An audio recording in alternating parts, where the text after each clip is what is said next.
Well, hello, beautiful people, and welcome to M4L Academy's Rhetoric for the Republic. This month, we are focused on EdTech, data collection, and AI, and it has been a very eye-opening experience for me in preparation.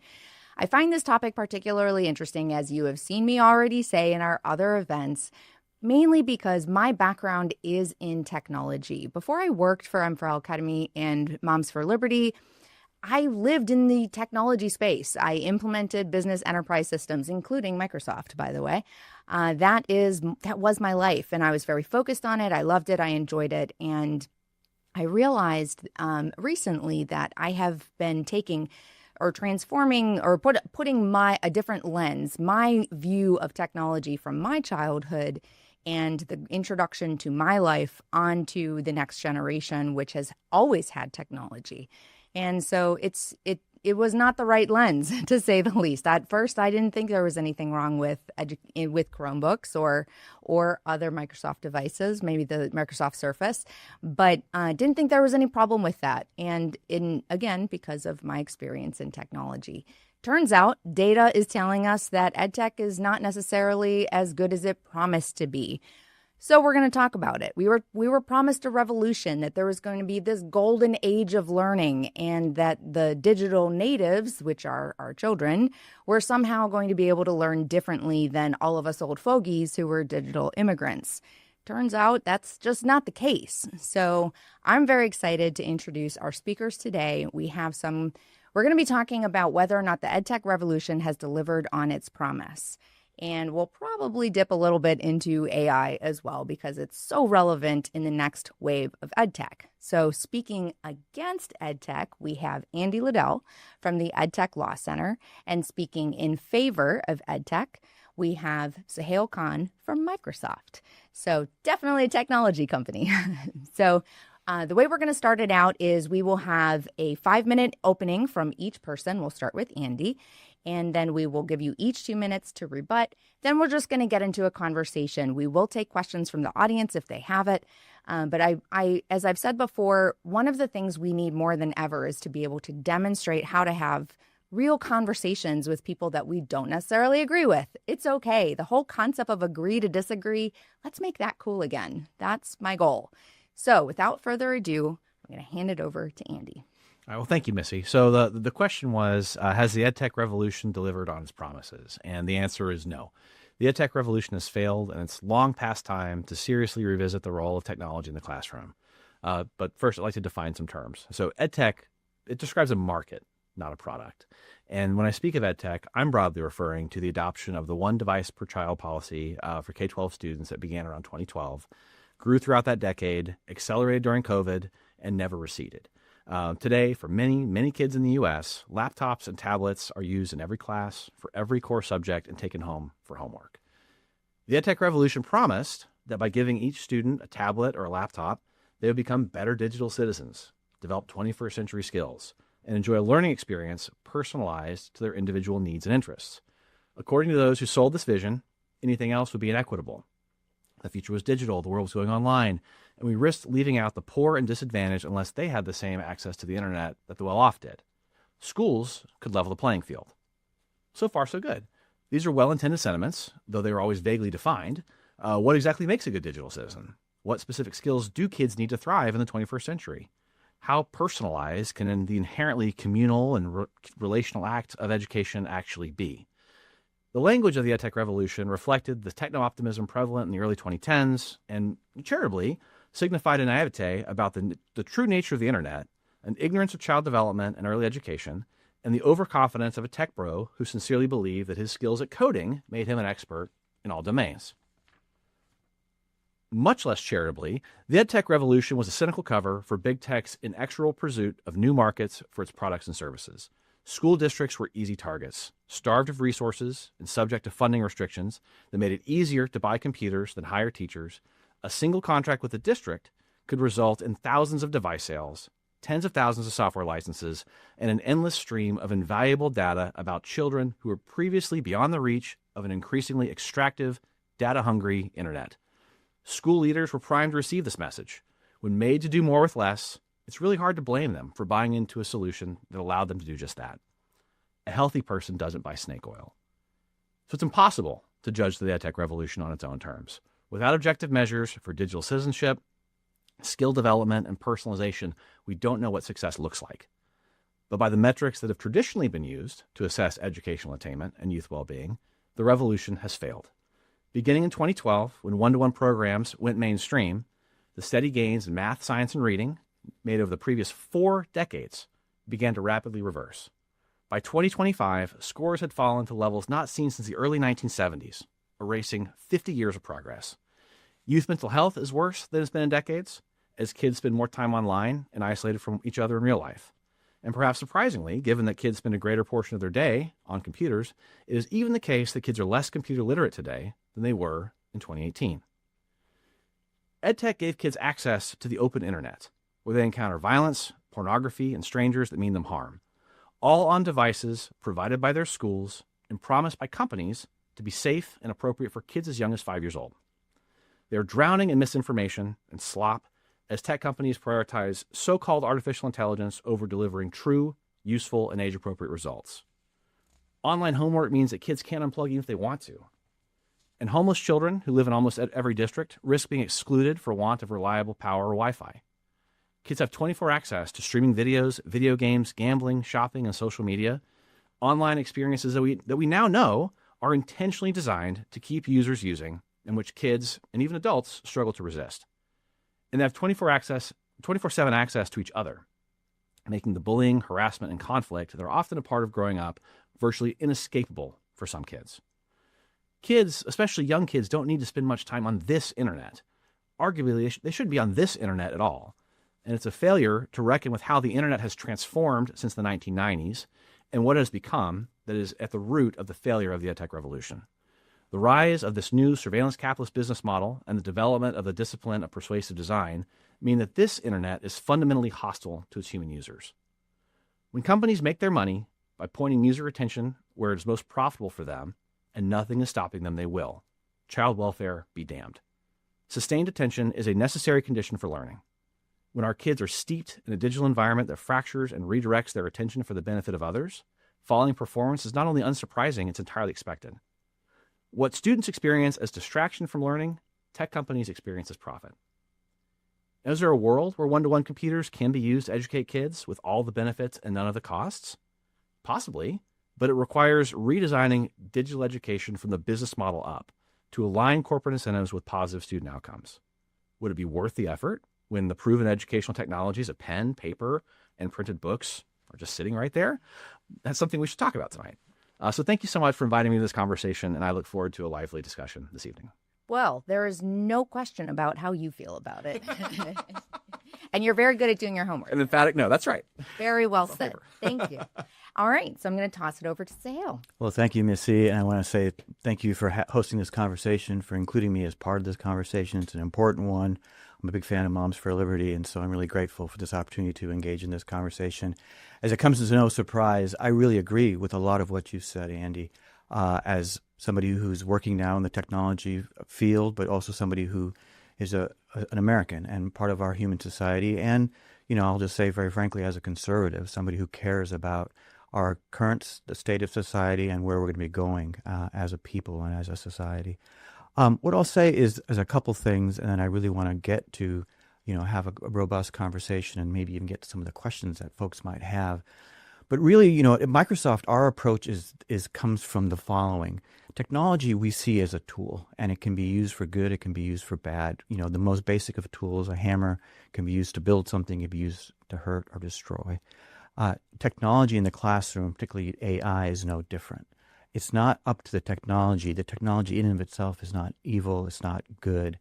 It depends on the user. And sometimes in this case, particularly with the most vulnerable of populations, our children, there are times when I think we need to, as a society, think about maybe that kids are too young maybe to have their hands on some of the most advanced technology. And as Andy rightly points out, some of the incentives that are built into some of the business models of many of the companies that are engaged in the EdTech business don't have our children's interests at heart.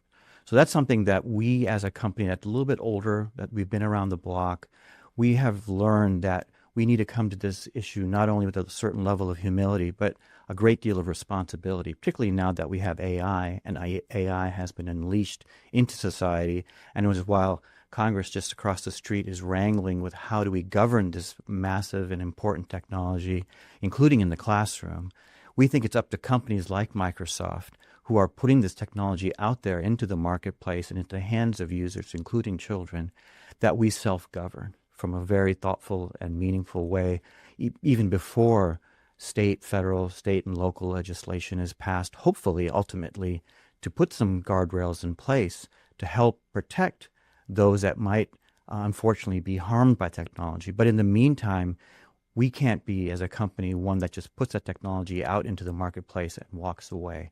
And that experience has really been governed really by our experience, unfortunately, very negative, as Andy so articulately put, when it comes to social media. When social media first was kind of unleashed into our society, it was going to be that it was going to connect us to friends, connect us with our family. We're going to meet kids that we hadn't talked to from high school.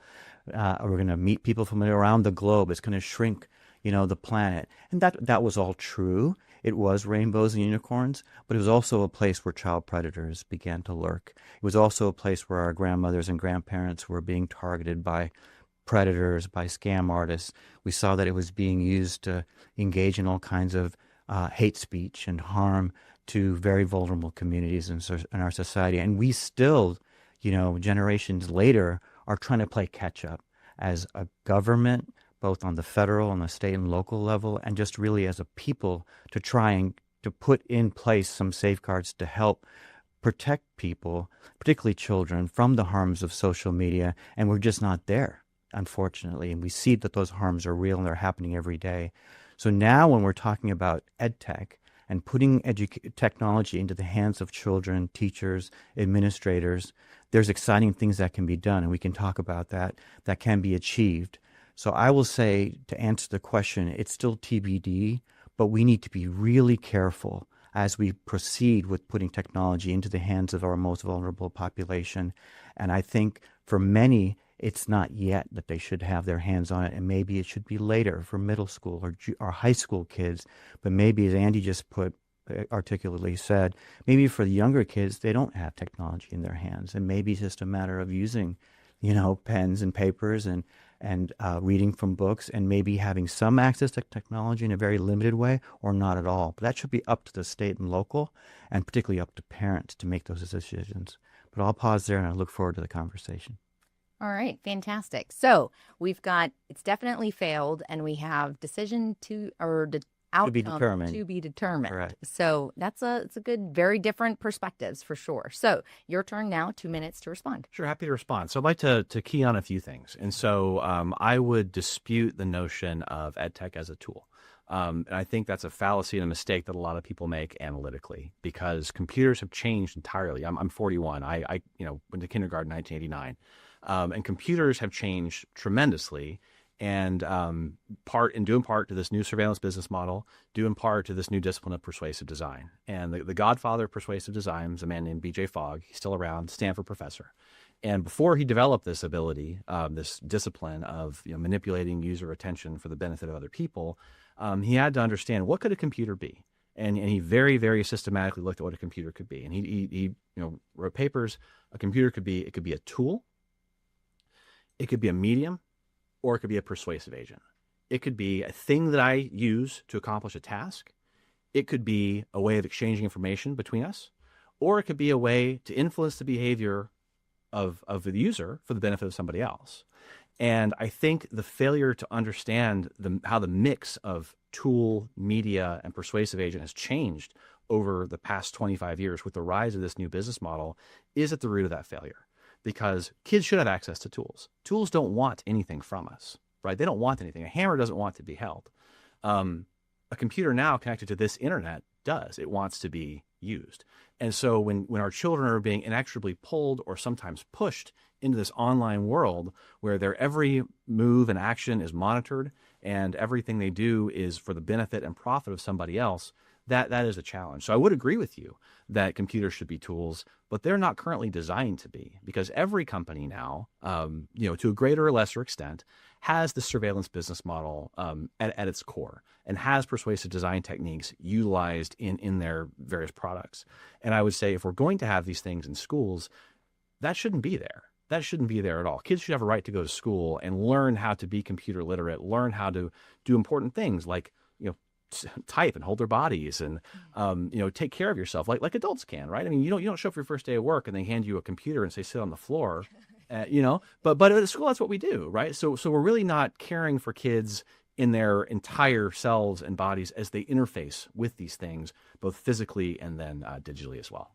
Perfect. And I have to say, I know you said that before. It really stood out to me. That's something I wouldn't have thought of, is just the importance of even how to sit, because just how we hold ourselves does have an impact on our health. So, okay, interesting perspective of taking a tool so we agree could be a tool, but right now it's not. So, or not being used as a tool. So back to you. Yeah, I'll agree again with Andy. So maybe the hope for a debate here is being a kind of, we might have oversold it there a bit, but two people saying exactly. Yeah, no, and I think what you're getting at, Andy, is exactly right, in that many tech companies have incentives that are at cross purposes with education. Quite frankly, let me just put it that way, in the sense that if a company's motive or business model is really driven by eyeballs and getting access to data and getting kids, or any user for that matter, to engage with the technology. And so therefore, as you said,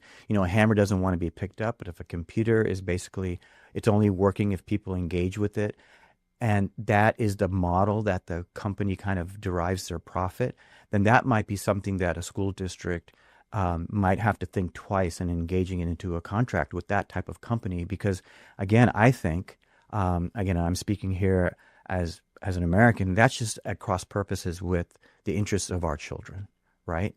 Because it should be something that enhances learning, but it should not drive the learning in place of a thoughtful and well-educated and caring teacher, and at home with a caring parent who's looking over the shoulder of their child. And I think that is one of the things that I warn, particularly school administrators that are engaging in contracts, and their rubric for their contracts is to say, hey, who owns the data? First of all, protect the kids and their data. If you want to sign away your privacy, I have an Insta account, or Facebook account, a Gmail account. I know that those companies have access to my private information, because I'm signing that away as an adult in a free, manner to go ahead and engage in that contract. A kid doesn't have that ability to enter into that contract, and I don't think school districts should, on their behalf, give away their private data. So I think, again, it should be a situation where the technology is brought in, perhaps in very limited instances, and maybe it's only something that the teacher has access to, and it helps the teacher in preparing a lesson plan, but not necessarily for the kids to put their hands on. Because again, I want to really protect the privacy of the user, in this case, the student who's under 18, who's accessing the technology. And if the incentives, again, of the company are to get the data, or to get the kid to use the technology more and more and more so they can extract more data, then I think that's something that we really need to stop, because that's not something that's going to be in the child's interest. It's not going to be in the school's interest, and it's not going to be in society's interest. It's in the interest of the profit of a particular company, and that, I think, is a problem. All right. Interesting response, because I think that obviously we have some agreement on things, which is fine. I think that's actually important to recognize, is that we can get common ground, even maybe in areas you didn't expect that you would get common ground. So I want to put it out there that if there's an audience, question from the audience, just stand up and come to the door, and then I will know that you want a question. However, I'm going to kick it off with a question for both of you, and one that I was posed. It was actually related to AI. And that's the next wave of EdTech. So I think it's very appropriate. Mm-hmm. And we're looking to government to regulate. There's a lot of people that are concerned about the direction of AI and whether or not it's going to be impacting, especially in education, like children losing critical thinking skills and all of those brainstorming, those like initial creativity skills, not to mention cheating. Let's be real. Right.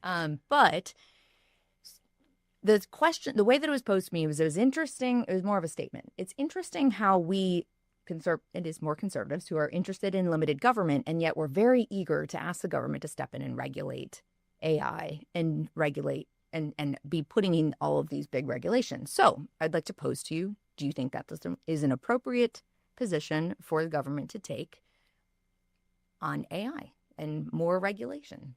I'll start with you. Sure. I think the answer is yes, that we do need guardrails. Just as I said in the beginning, I think as a tech company, we learn from the lessons, unfortunately negative, from the introduction of social media. And as I said, we're now grappling with the realities of social media, good, but many bad. And unfortunately, as a society, as a political decision, we haven't been able to make politically the right decisions to put those guardrails in place when it comes to social media. And so now, in its nascent form, AI, particularly generative AI, I think we need to really kind of get our act together on the federal, state, and local level to put in place guardrails, regulation to allow for the flourishing of this technology. It can do incredible things. I was just on a panel with an oncologist in California who uses AI to detect early onset cancer. He's able to find early cancerous cells in mammograms that he misses with the naked eye. That's life-saving. You hear about the amazing breakthroughs in the pharmaceutical industry, how it's helping in alleviating traffic, and so many other facets of our life. But when it comes to education, particularly, I think we need to put in place regulation to protect kids, to protect the proper and responsible use of that technology. And that's most likely going to be on the state and local level, not really on the federal. Although we do have laws like COPPA and FERPA that I think can be something that we can build on. And I know Andy is much more conversant in those regulations. And something that I think we should see as a jumping off point rather than just kind of a, one size fits all. But really, I think, and then I'll even say right now, one of the big things we're arguing about here in DC is on the preemption issue and regulating the LLM models. And yes, Microsoft does support preemption because you don't want a patchwork of 50 different state laws, but we want a big exception made for privacy for children, for child safety. That we think the state and local should have dramatic leeway in order to protect, because what might work in New York might be a little different than what works in Kansas, and people on the localist level, including parents, should be able to make those decisions. Okay, interesting.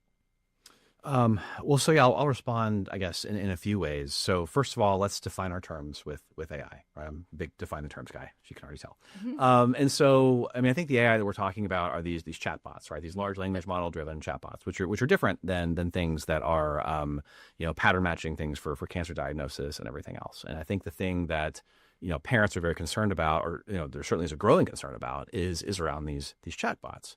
And, from my perspective, we are speedrunning the worst of EdTech and social media all at once. We try and unleash these things on children, especially in the classroom, especially as, a counselor or as a tutor or as a teacher, things that, as a lawyer require certification to be. And so it's actually very misdescriptive to call these things any of those things, because they're not. And I think that also kind of misspeaks how they actually work, right? And so all an AI chatbot is just statistically reassembling the mean of the internet, right? So it's trained on this massive amount of information. And I'm not saying it's not an amazing party trick, but there's no thought there. There's no intelligence there. People can't even agree what intelligence is in humans, right? And so artificial intelligence is much more of a marketing term than it is descriptive of anything that actually exists. But if you go back to the business model, you see an evolution over 25 years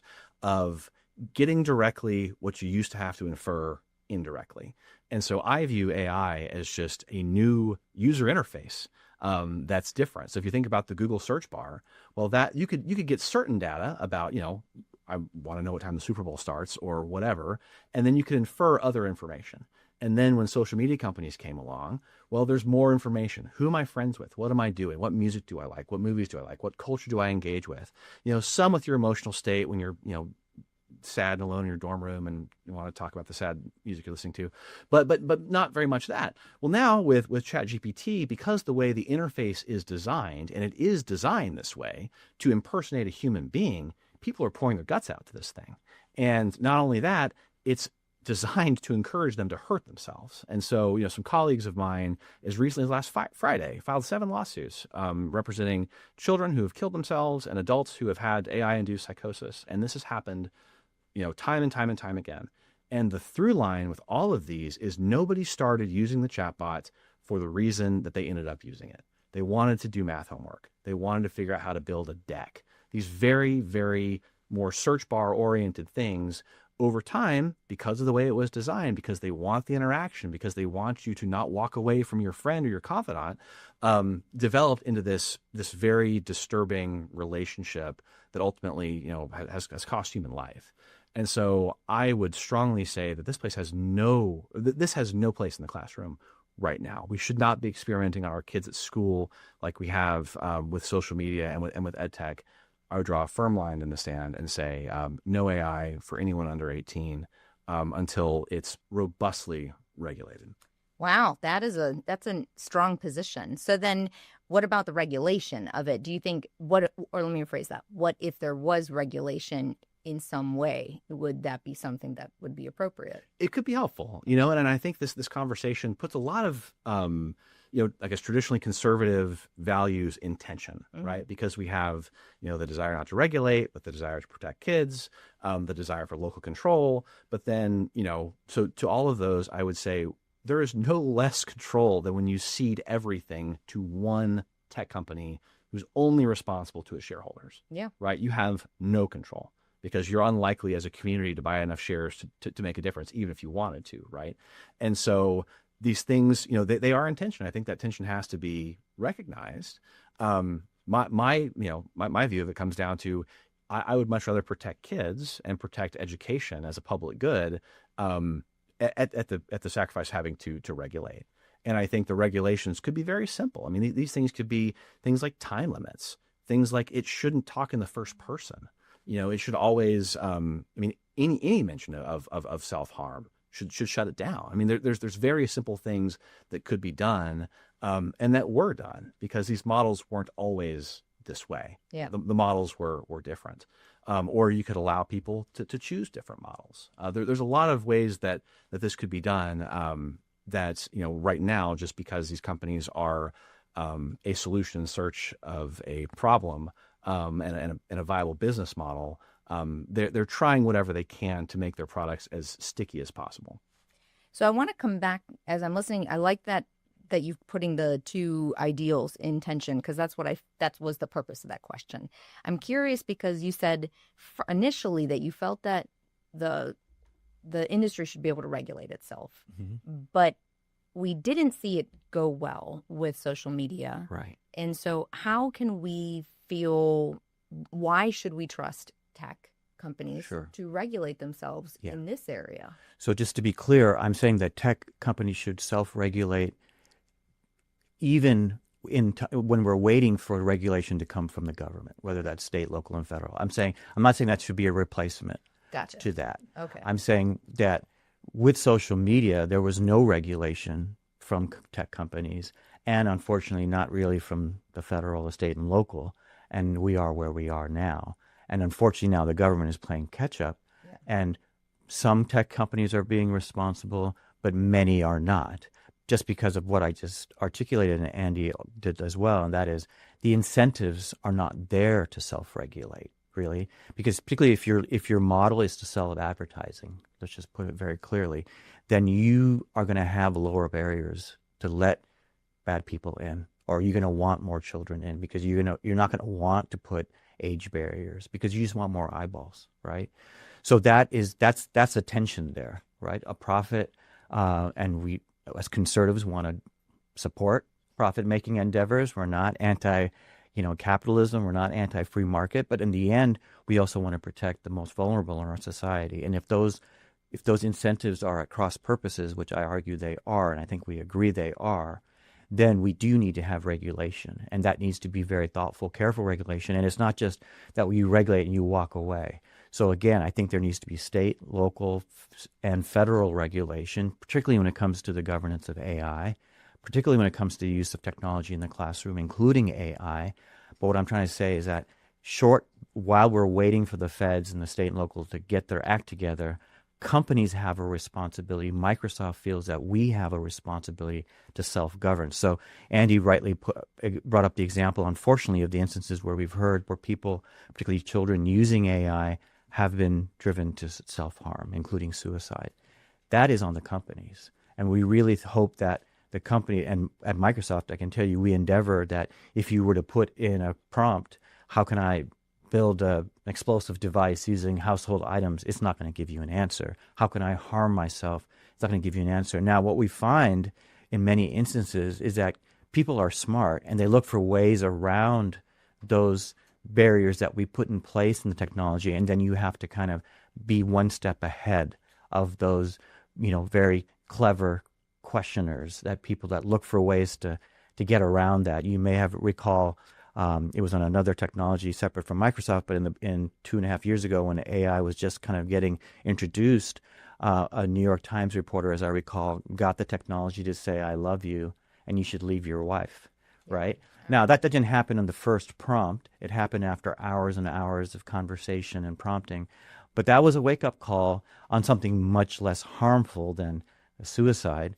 But it said, hey, people are going to be smart and they're going to test the technology. And again, it's incumbent on technologists to be one step ahead of people that are going to do that. And unfortunately, when it comes to kids, in the end, you can't blame a kid for trying to do that. Not just cheat on a paper, but maybe to use it for self-harm. And so it's on us as a technological industry, particularly in an American technological industry, that we put in place these guardrails and these safety, safeguards, so that we can stop that from happening, at least minimize that from happening. Well, I do hope that the technology companies will, because we haven't seen a lot of it in the past, and I'm not trying Sure. to throw shade at anyone in particular, but it is not been. We don't have a good history of it. You bring up an interesting point, though. You started to talk about prompting the tutors and what a student might prompt in classes, and if they tried to, or regarding homework, and if they tried to get around certain safeguards, and there would be things in place. So we were talking before about essentially the arbiter of truth. If we turn AI over in education, if we unleash it, and I know you already don't want AI in education, so we recognize that, but let's play the hypothetical that it is. How can we be careful? Because how can this even be allowed? Because right now, AI is learning on the information that is out there, and we've heard concerns about biases in AI, not to mention hallucinations in AI, which is a thing. Yep. So if an adult, like if you were to put in a prompt that was specifically about a law case, you would probably be able to say whether or not it was right or wrong, or ask it to define FERPA. I could at least check it. Yes. I have the wherewithal to check. You would understand, but a child isn't going to know what's right or wrong. Yeah. So how can we implement AI when the child's not even going to know how to check? Sure. And there's a question of that arbiter of truth. So several things that come to mind when you ask that question, and it's a great question. So first of all, that right away tells you that, again, it should not necessarily be a younger kid who's using the technology, because they're not going to be able to discern what's right and what's wrong. And you also don't want to developmentally make them dependent on that type of technology, right? So maybe, again, and that should be up to parents and local school boards, teachers in the classroom to make a decision of when they begin introducing AI to particular students or to some certain classrooms. Most likely we're talking about high school kids, right? And maybe only limited access. Because I do think that at perhaps a high school level, they need to have some familiarity with the AI and how it works, but also what it doesn't do. In other words, that this is a tool. This is not a person. This is not human. Yes, you might say please or thank you once it gives you a response. That's because we're a polite society. But it doesn't mean that the technology in itself is a person. It's not sentient. That's why at Microsoft we call our product Copilot, because in other words, you're still the pilot. The human must be in the loop. The human is in charge. And unlike some of other tech companies out there, we make it very clear that this is not meant to replace human knowledge. It's not to replace, God forbid, human thinking or an analysis. It's meant to be an aid, a tool to help you get that first rough draft, for example, maybe on a poem or on an essay.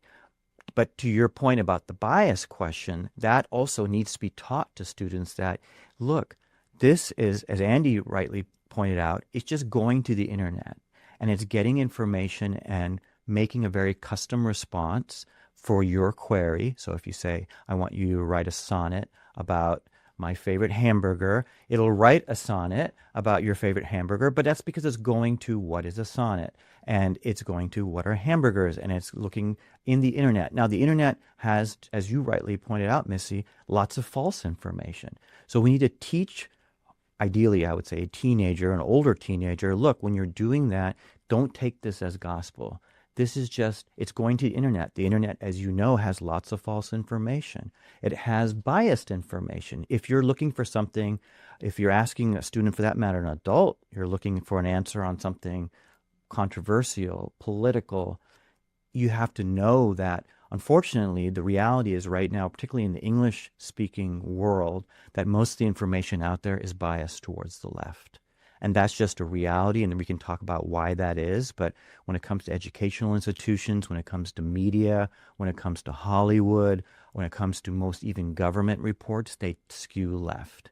And therefore, the information that's going to be driven to the user for any neutral answer is going to have a leftward bias. And so as a user, we need to teach young people, and for that matter, each other as adults, that you need to be in control of the co-pilot and in control of the technology, the AI, to ask it a question and to maybe go back at it and say, well, I don't want you to use the New York Times and the Washington Post as your authority.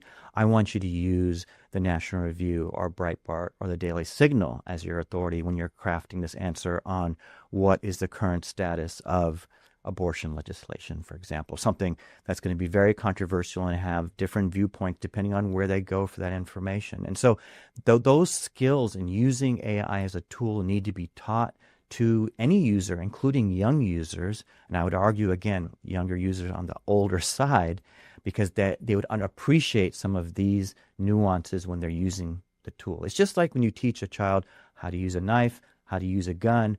Obviously you're not going to hand that to a young child. I would argue in these types of technologies, they need to be older and they need to discern for themselves what are the limitations and what are the positives of the given technology that they're being asked to use.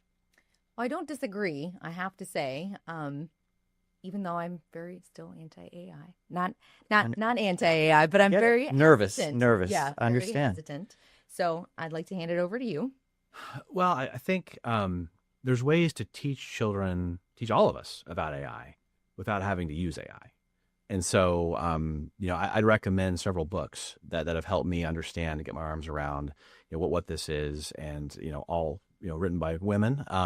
So Karen Howe, Empire of AI, is an amazing book that came out this summer. And then also The AI Con by Emily Bender and Alex Hanna.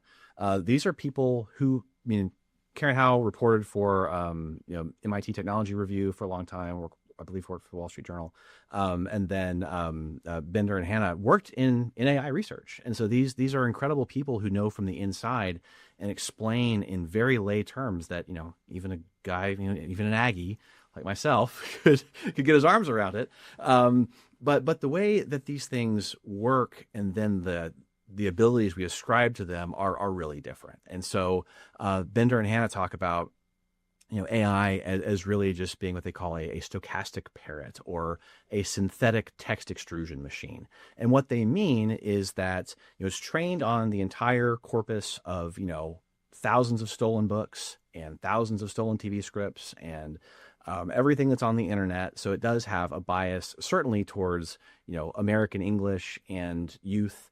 That exists, and but also a bunch of other stuff that they go into the training data, the image training data, and so they decided to train on child pornography. And yes, these were decisions that were made on purpose, and that was reported in Karen Howe's book.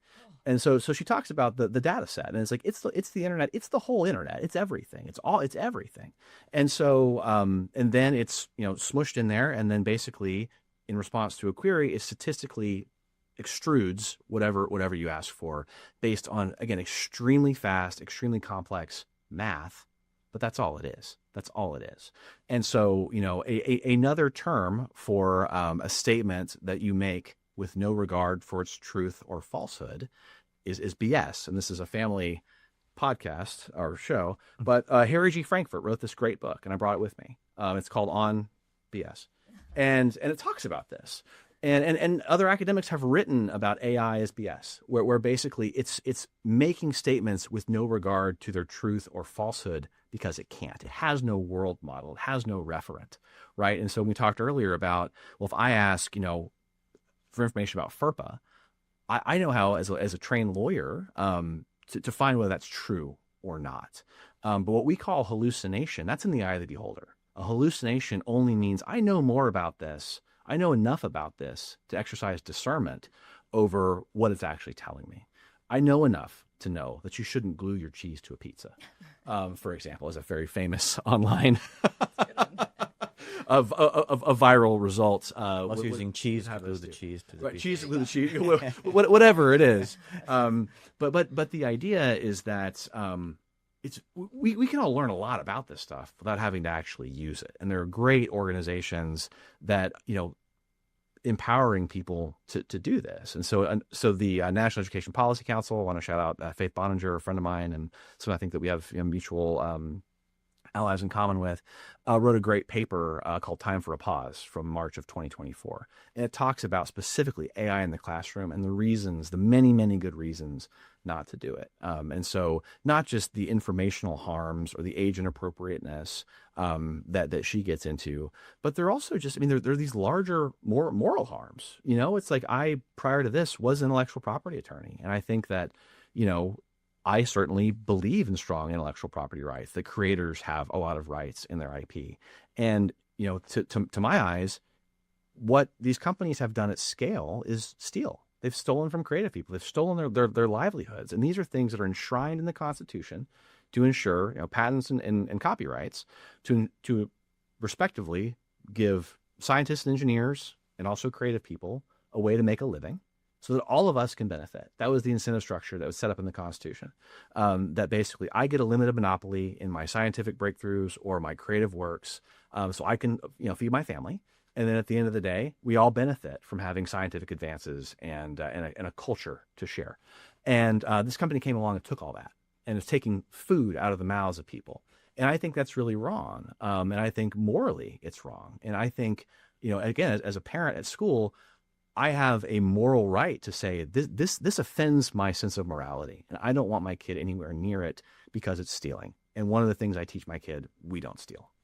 Ooh, that is a powerful response, I think. That is. Did you have anything you wanted to say immediately? So yeah, that's that's another very active controversy now that's associated with AI, and it's loosely called the copyright question, and that is these large language models that are associated with these different AI models, whether it's Google Gemini, Copilot from Microsoft, Grok, all these other types of technologies that are available out there. And I should say on that point, first of all, each technology is different and you get different responses from each technology. And so we're kind of making kind of having a kind of broad blanket discussion about AI, but that each technology has different incentives and different models and different kind of guardrails in place.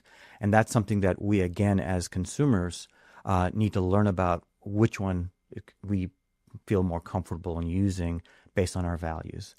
We at Microsoft are trying to put in place higher guardrails of safety.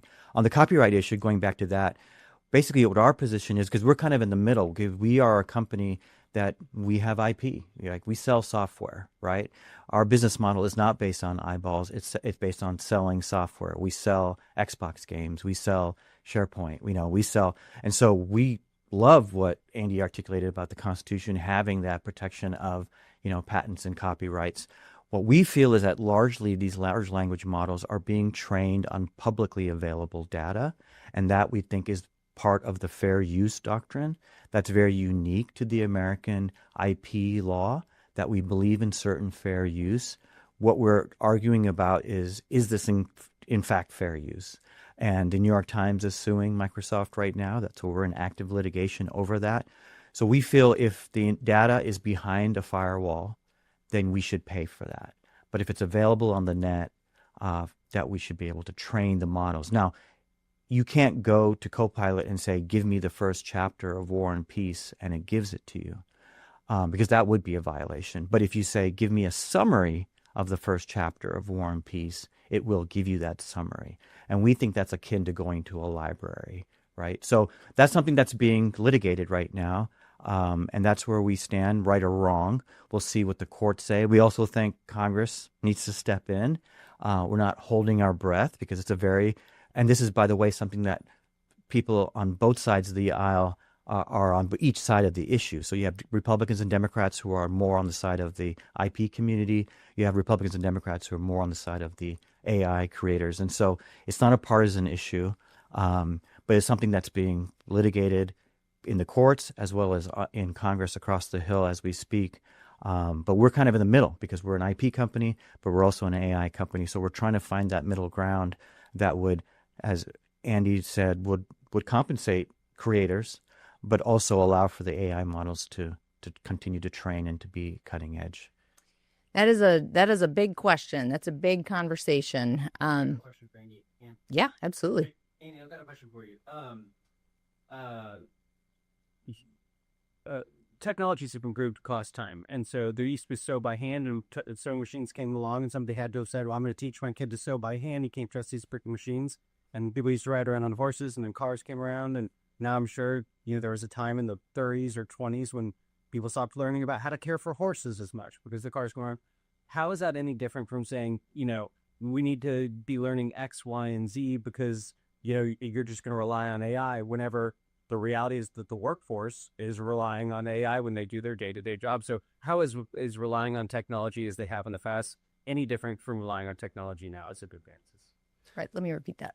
So the question is, historically, we have seen technology improvements over time, including the idea of a sewing machine versus hand sewn, the idea of riding horses versus driving cars. And so how is this introduction of technology and insisting that we not use AI or not let kids use AI, not teach that, how is it any different? I would say it isn't, but I would say that from a historical perspective, let's talk about sewing machines.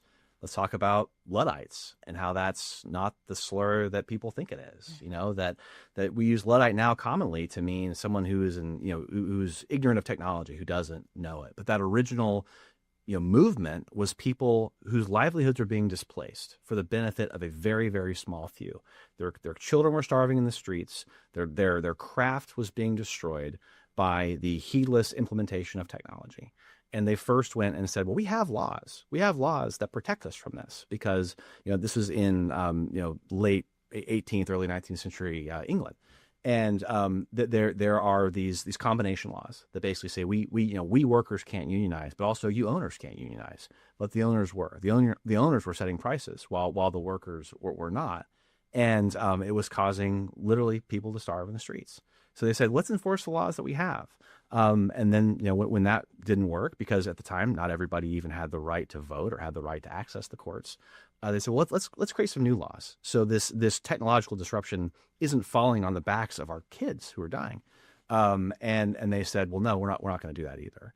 And then only over time did it escalate into actually, organized violent outbursts against the people who owned these companies. But it wasn't random. And it wasn't by people who were scared of the technology. It was by, fathers whose kids were starving at home because someone took their livelihood away from them.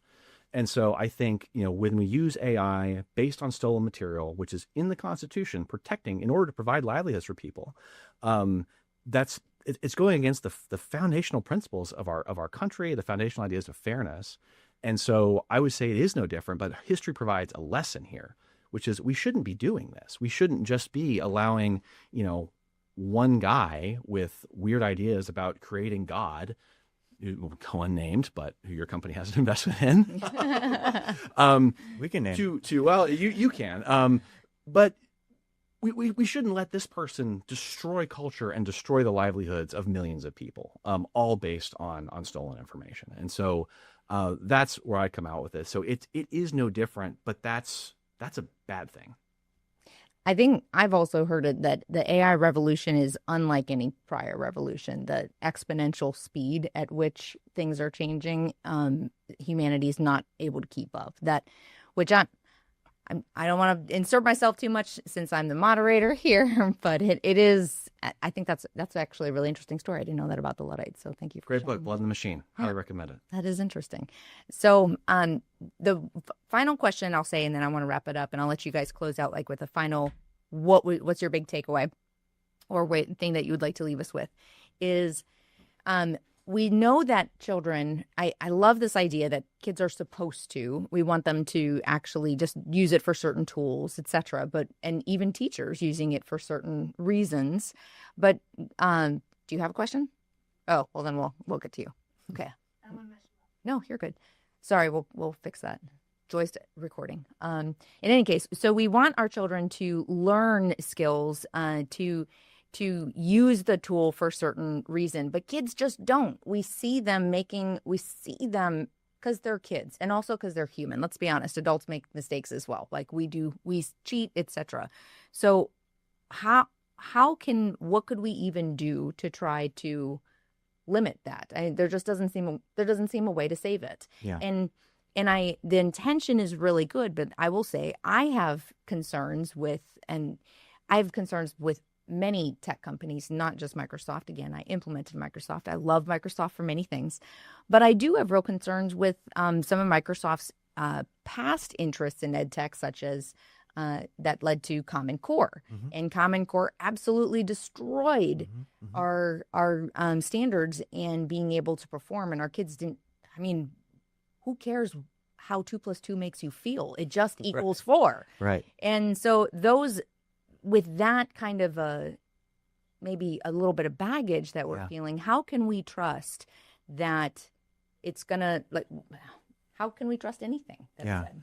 I'll say, it's kind of the old Reagan adism and adage, and that is trust but verify. Really, I would say I don't support Common Core. I've never been in support of even having a federal Department of Education. I don't think there should be a federal role in education, right? And if Microsoft has dabbled in that in the past, which clearly it did, that was wrong. I'm not going to dance around that. And I think where we are now is for more state and local control, right? And for more parental involvement. And technology is no different.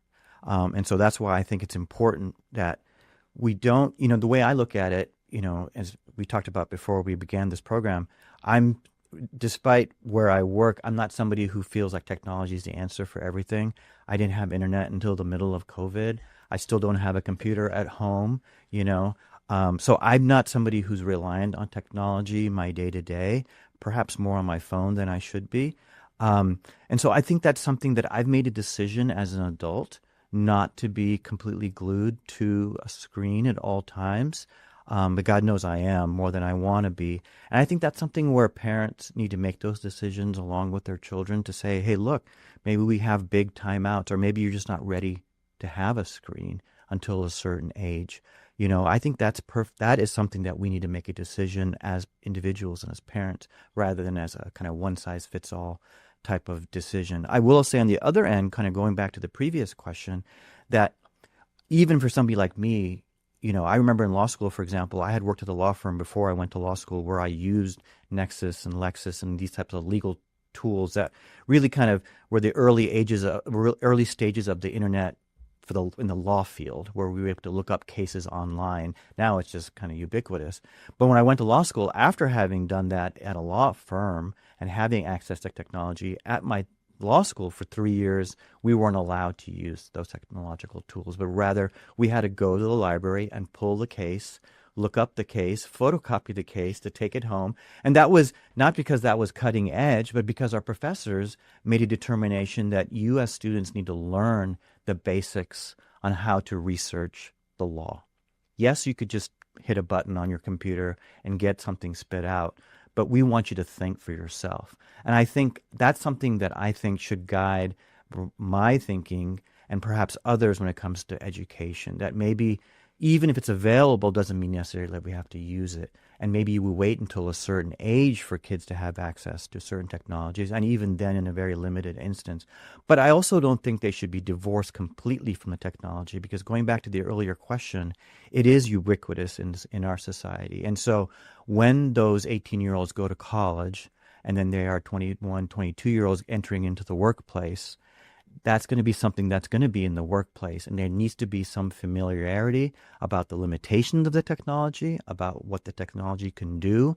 Because as I tell people, you're not going to be replaced by AI, but you might be replaced by somebody who knows how to use AI, right? So just using the earlier example, and I remember my mother struggled this when she worked in a hospital in the pathology lab.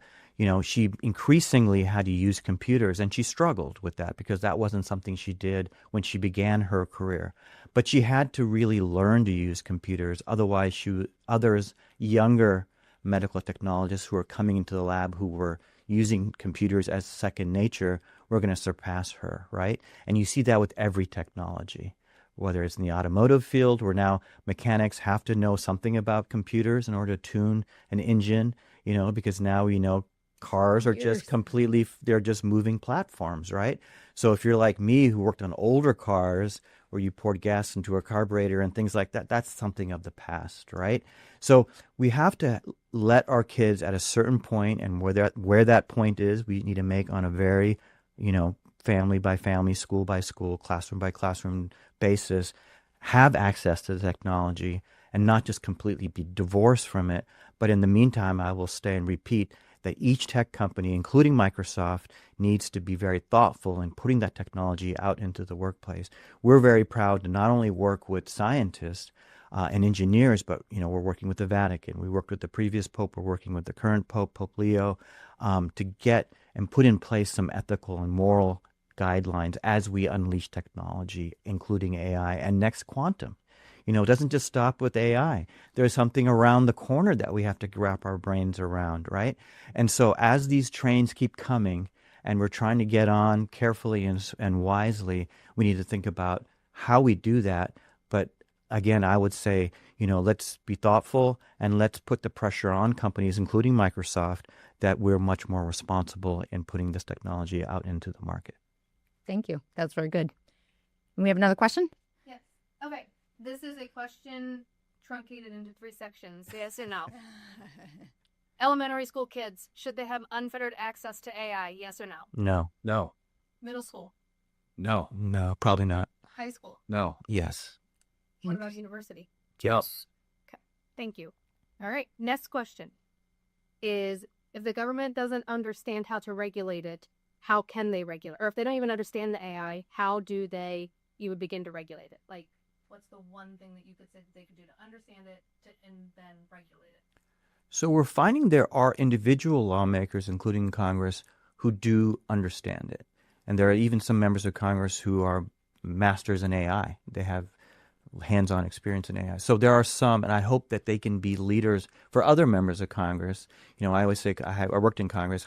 Congress is like any high school cafeteria. There's different cliques, and certain people know certain things, and certain people are leaders. And so I hope that they'll be able to educate other members of Congress who may not be as conversant. And again, it's people like Andy and tech companies like Microsoft that need to inform those conversations, and people like members of Moms for Liberty to keep all of us honest.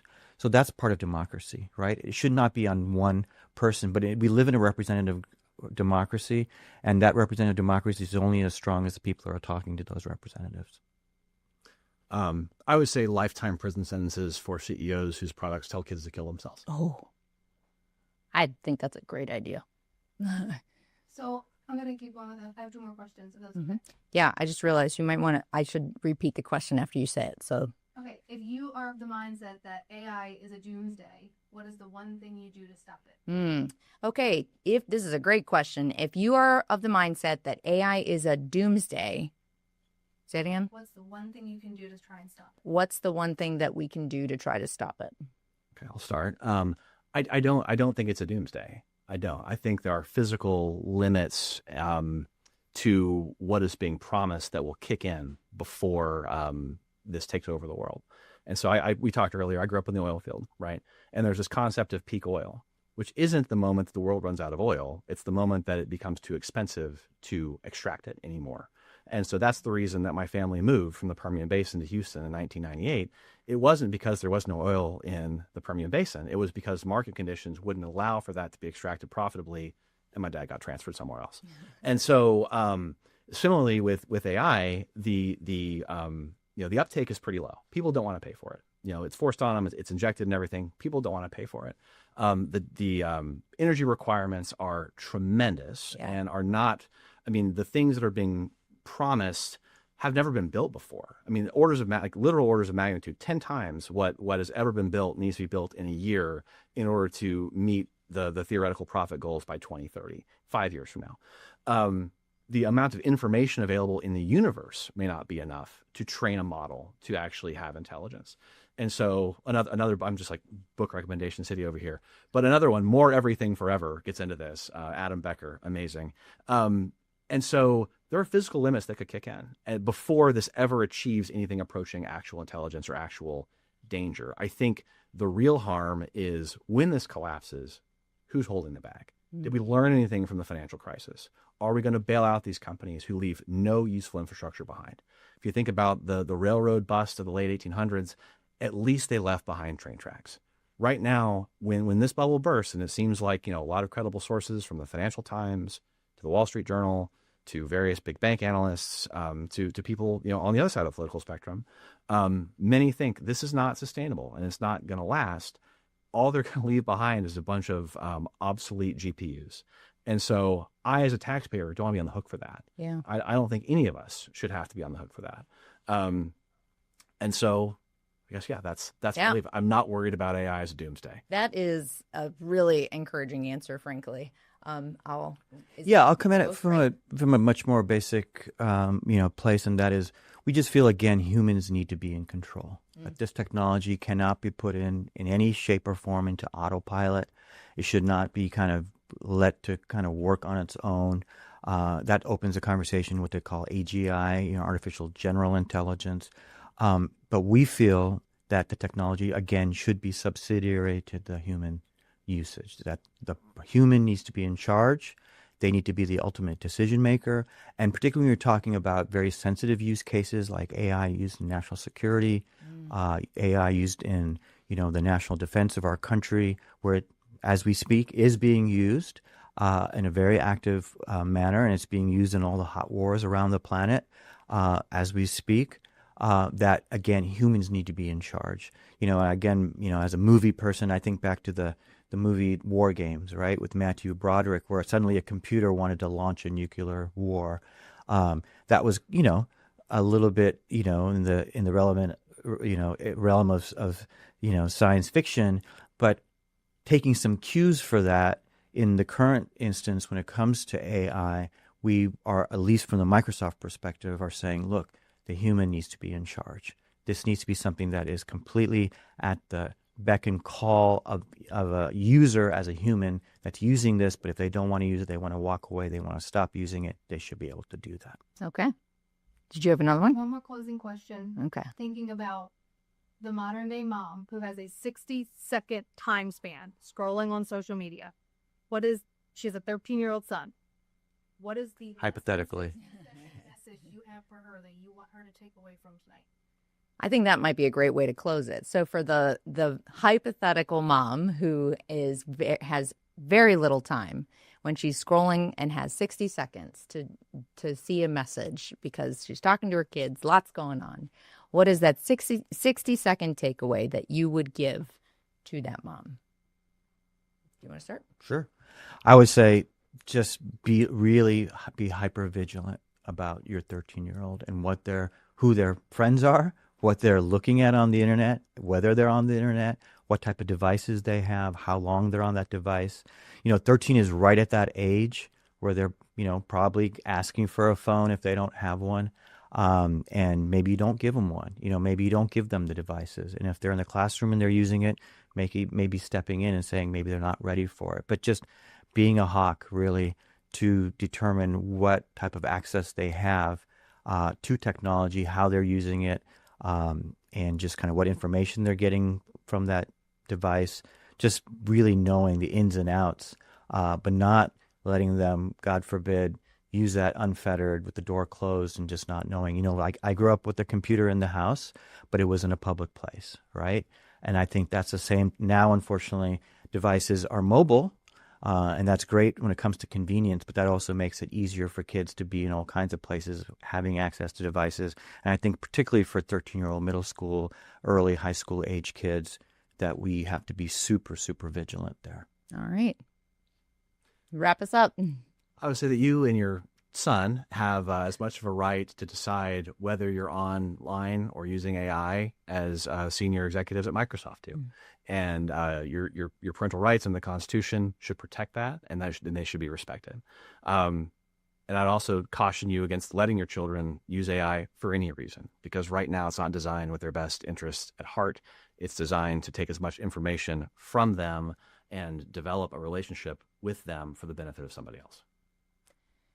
Well, I think that is a perfect way to wrap it up. I so appreciate both of you being here. This is such a hot topic right now, and it is not something that we can escape. It is something that we have to have this conversation. And I love that we can have so many areas of common ground and still differences, and we can still have a conversation, which is great. So that is fantastic. So thank you very much for joining us for the Rhetoric for the Republic.